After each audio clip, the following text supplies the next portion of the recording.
Hi everyone, my name is Dave, and welcome to Extra Credit, a video series where I take an unscripted look at topics related to local history and exploring that history.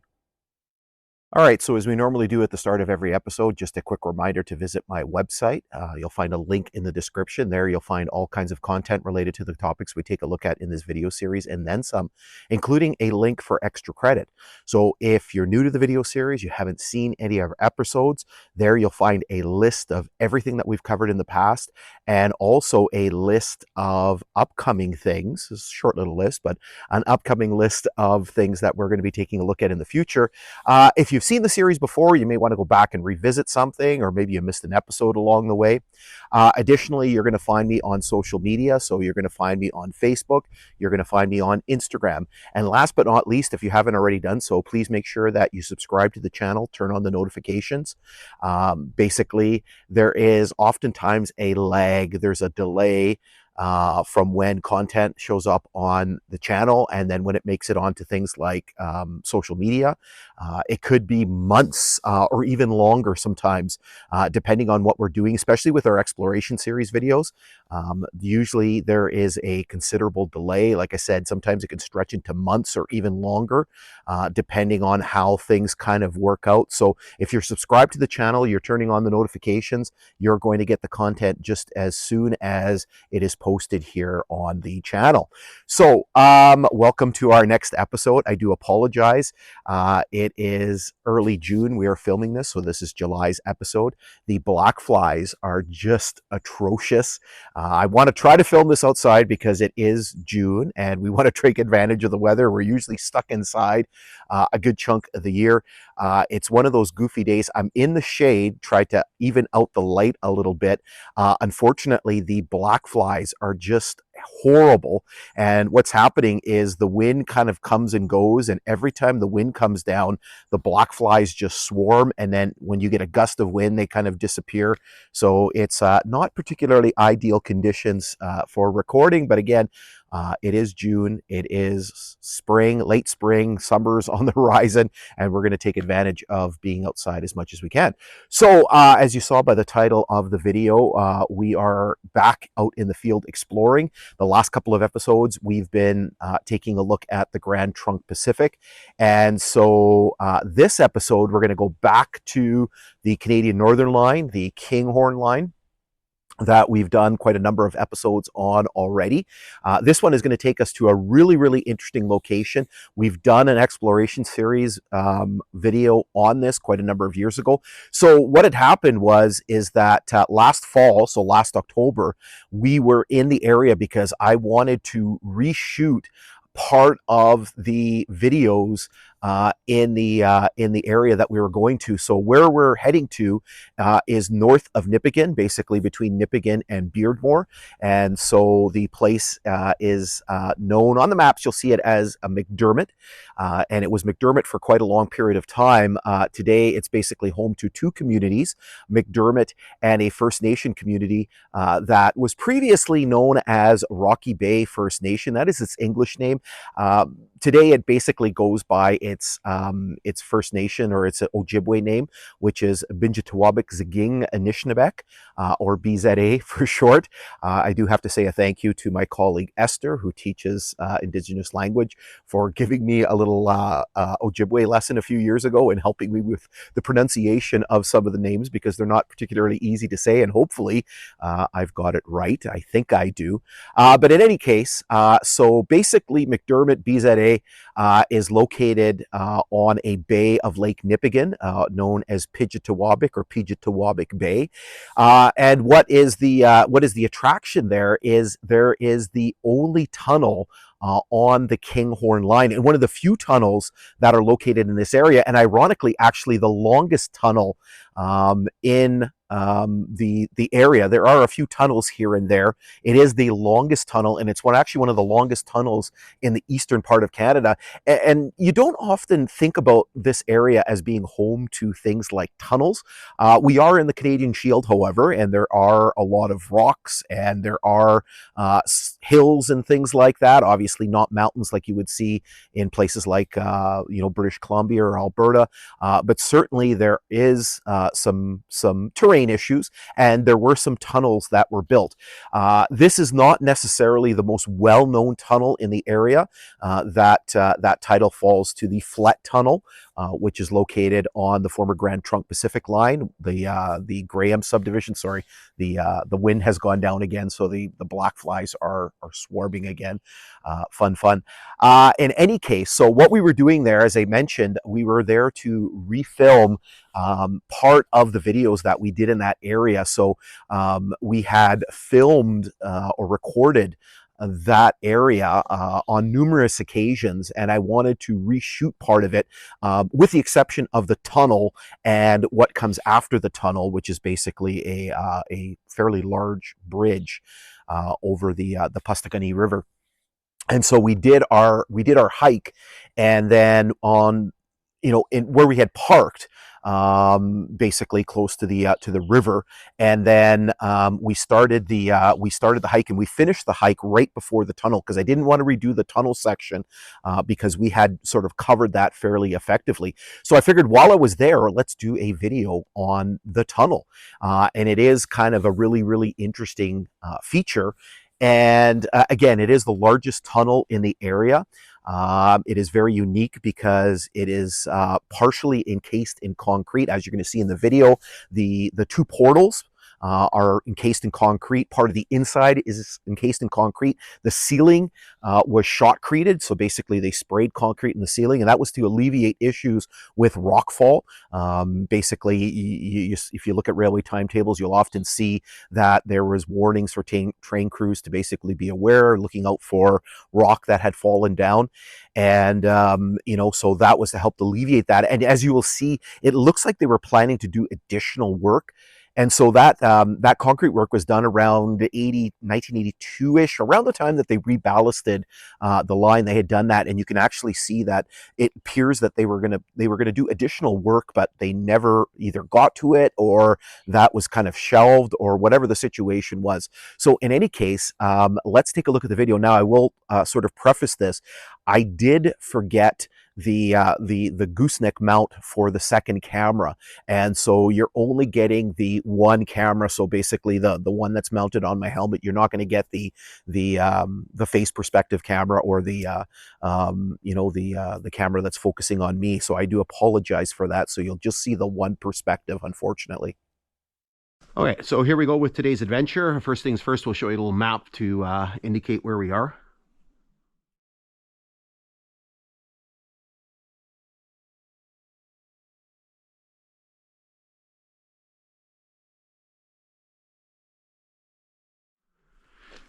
All right, so let's make our way through the tunnel.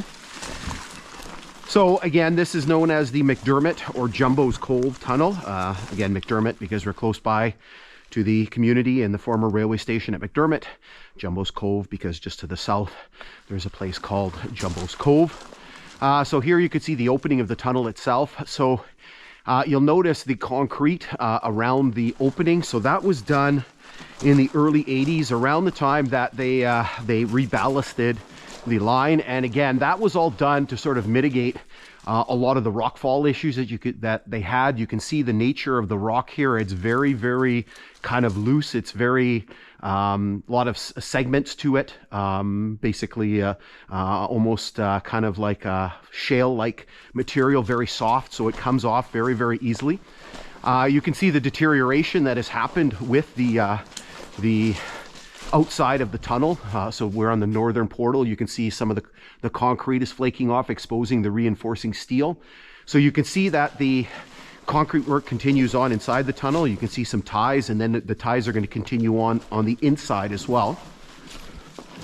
Let's flick on our light here. So again, construction of this tunnel began in late 1911 and continued through 1912. I don't know exactly how long they took to construct the tunnel, but certainly we know it was opened by 1913 because there were trains that were running through. You can see all the requisite graffiti on the inside of the tunnel. So the inside of the tunnel, so again, we have some concrete work here. You're going to see more towards the southern end, or the western portal. But you can see the ceiling as well has been shotcreted.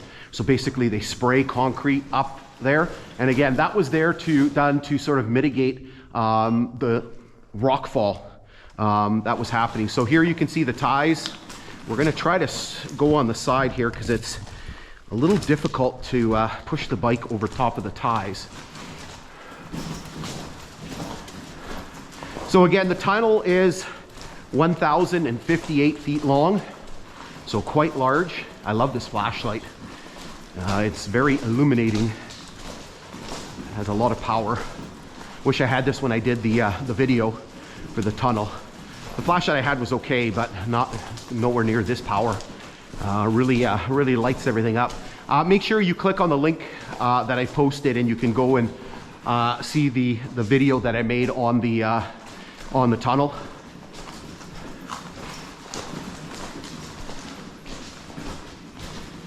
So you can see all the ties still in place here.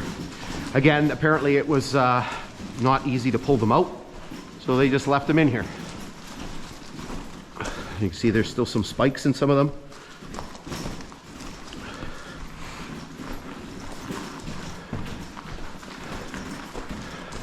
Again,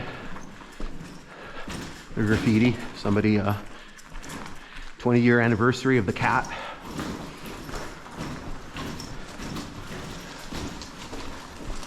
Come on, Lynn. So it's funny, when you walk into the tunnel, it doesn't seem like that long, and then you start walking through it, and you think, oh, it's not that dark in the middle, but if I do this, where's the button here? It's pretty darn dark in here.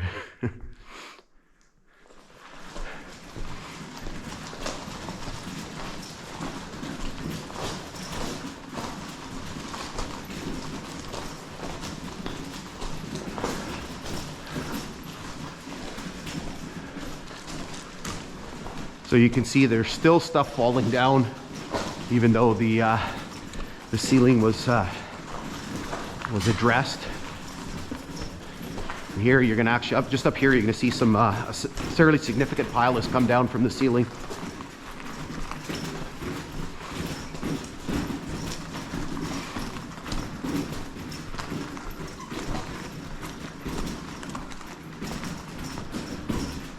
So here you can see some sort of bolting or reinforcing that they've done on the ceiling. So here you can see these pillars. Again, obviously something to do with reinforcing the sides and the roof of the tunnel, and yet more over here. Again, just imagine the work that they did to construct this, right? Like, it's quite a massive amount of engineering, right? Like 1,000 feet of tunnel through rock.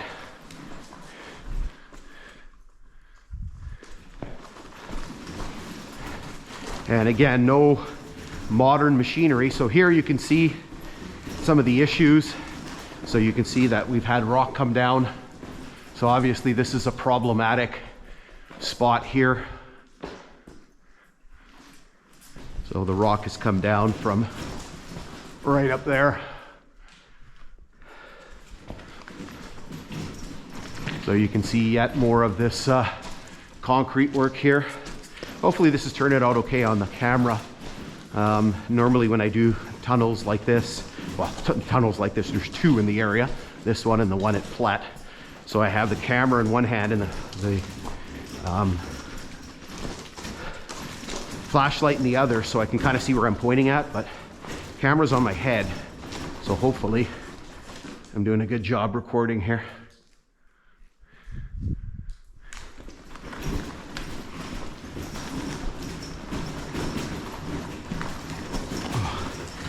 I'm so gassed. Had a little issue on the hike that we were doing, so again, you can see more of these concrete pillars. And these ones are really interesting because you can see the reinforcing steel sticking out of them on the sides and on the top. And that would basically suggest that they were planning on adding to this.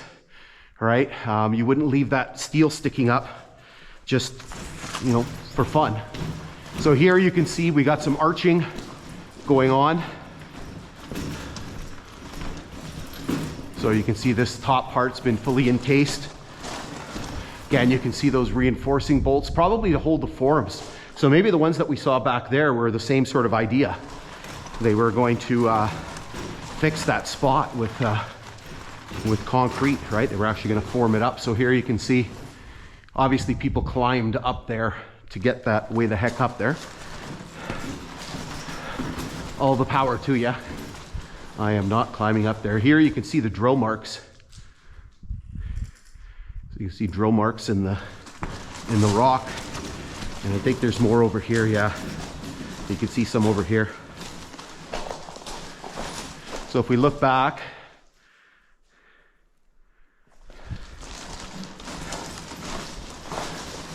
so here, getting towards the end, you can see yet more concrete work. You can see some of the reinforcing steel sticking out. All right, so we've arrived at the southern or western portal of the tunnel. And so we're going to pause momentarily here and then continue working our way to the south. Okay, so let's just walk our way out a little bit here from the tunnel. We can look back. You can see again the concrete work. You can see the concrete flaking off the facade here of the tunnel. Okay, let's jump on the bike. My back is not good from our little issue that we had.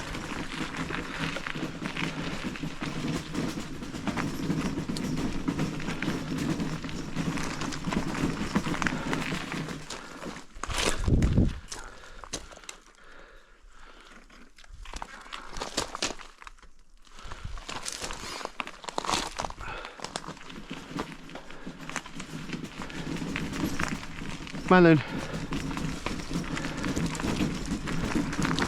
All right, I'm gonna try to keep my head down. The sun is, this time of the year, the sun's low on the horizon. So we're kind of going right into it. And obviously that's gonna create some issues. It's starting to, there is cloud. It's probably cloudier to the south. It was supposed to be cloudy today. Maybe it will cloud over. We're supposed to get some showers tomorrow. It's been unbelievably dry. Oh, I'm starting to cramp up a little bit.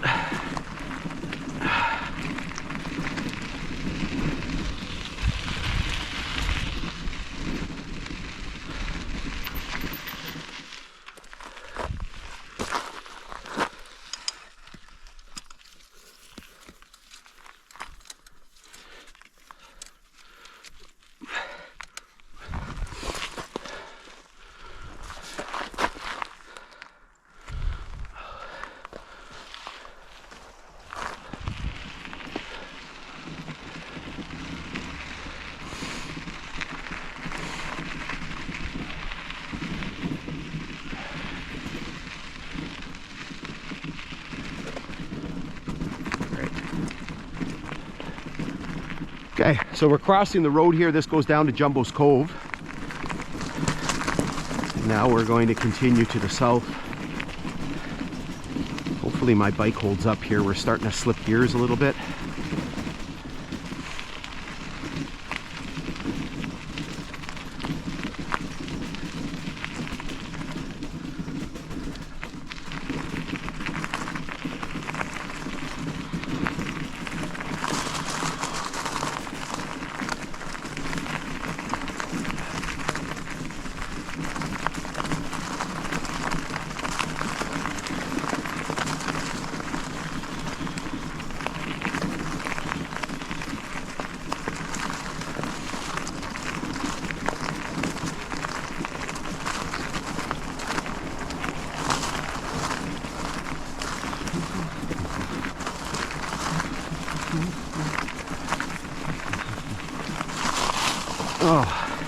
So here you can see how it's becoming grown in some of these spots. You can see lots of alders and birch and stuff that are sort of encroaching on the railway grade.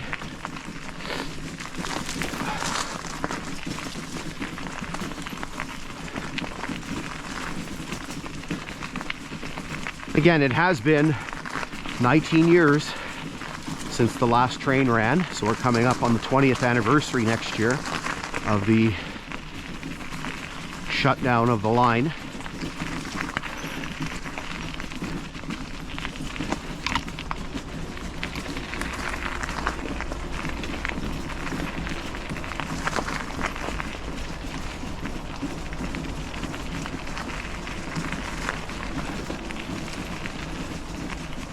Keep going, Lynn, come on. I don't know what she sees. It's very tight in through here and there's no wiggle room.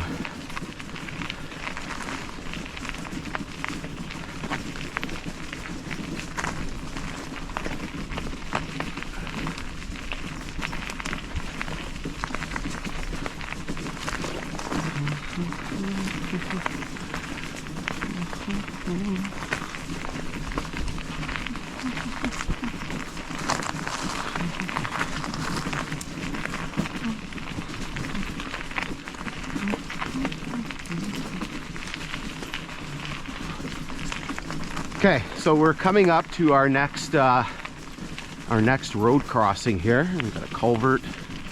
So right up here, there actually was a hot box dragging equipment detector. So right in this area here, and basically that was to basically detect any overheating wheels or bearings or things like that, and to pick up any dragging equipment that might be on the back of the train. Here we're coming up to this road that was once a road leading down to the MNR station, or Ministry of Natural Resources station, that was established well back, I think, in the 1930s. So here we're plugging our way along. We're kind of on a bit of an embankment because we're coming up to a significant river crossing and a decently large bridge. This is one of the larger structures on the line in terms of its length. It's fairly long, but certainly quite high. So this is the Postagoni River. Doesn't really look like that on the sign, the name, but it's an indigenous word, and so the pronunciation is Postagoni. So we have a deck plate girder bridge here that carries the railway over the river.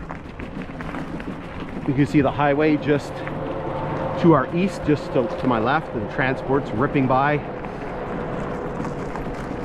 And here you can see the waters of the river emptying into Biinjitiwaabik Bay. And so here's the bridge itself. Okay, so this is where our little adventure comes to an end. Make sure you check out this video here where we make our way across the bridge, and you can basically see a little bit of the bridge. We brought the drone, we got some drone shots, so some really neat stuff to take a look at. All right, so hopefully you enjoyed the video. Like I said, I do apologize for not having both cameras going. I have to try to remember when I do those to have the mount for the second camera, so that you can kind of see my perspective, or me in the video, so you can hear me kind of talking. And it does give you a sort of a little bit of a different perspective. You're not just sort of looking ahead. You can kind of see what's happening kind of around me as well. So again, you saw the tunnel. You saw some of the things I described, before we got into the video part. We did go down to all the way down to the river crossing. Again, black flies are just terrible. There's a little bit of a breeze right now. And so you did see the river. It does, I can remember, and I do have to thank fellow historian Edgar Lavoie for this. So I remember the first time I visited that, I called it the Postagoni River. Being Italian, I sort of pronouncing it how's it's written. It is an indigenous word, and it is pronounced Postagoni. And so again, that bridge over the river is actually one of the larger structures. You did hear me mention that in the video. It is actually one of the larger structures on the line. Not particularly long, but in terms of its height, it's right up there, probably, I want to say maybe the third highest structure on the line, obviously the highest being the Blend River Viaduct, the Pass Lake Trestle, and then the trestle, the viaduct at Cache Creek is, the dog just bumped the camera here. And then this one, because I think it's about 55 feet or so, so it is pretty high. And in any case, it is an extremely beautiful area. It is getting a little bit more popular. I have seen people kind of stopping and visiting the tunnel. I have seen some videos. Again, not as popular as the Flet Tunnel, and but I think the popularity of the Flet Tunnel is kind of diminished a little bit with the takeover by Wagner and the fact that you do have to get a permit, and I think some people don't want to bother with the permit. Now, speaking of the Flet Tunnel, we will be visiting the Flet Tunnel coming up. So basically, in September, I do have a couple of things that I want to take a look at. So I do need to go to Wraith to reshoot a little piece of the video that we shot around Wraith this fall. And then there's another piece by Sunshine that I need to go kind of take a look at.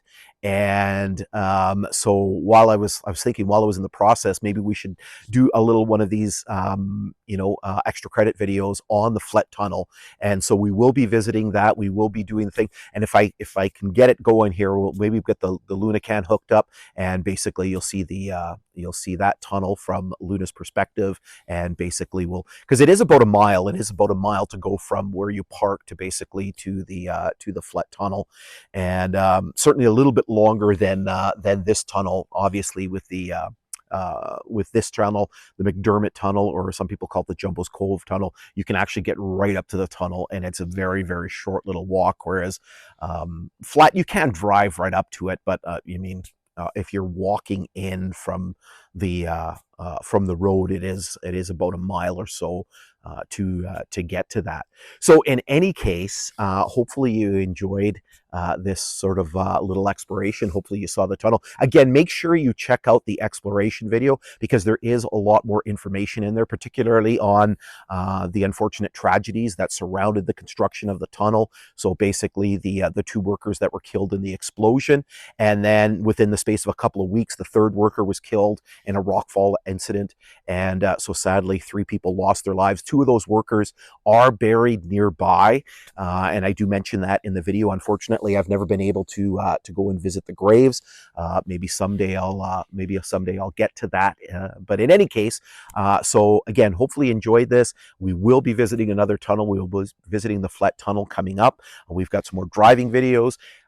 If you do have any suggestions on things that you would like me to take a look at, again, we try to focus on kind of things associated with the explorations that I'm doing, so railway related features. And so if you do have something that you'd like me to take a look at, certainly we can keep that into consideration. Again, I do have a list of things that we are going to be tackling, but there's always room for some requests if we can make them happen. So in any case, thanks for tuning in, and we will be back next month with yet another video.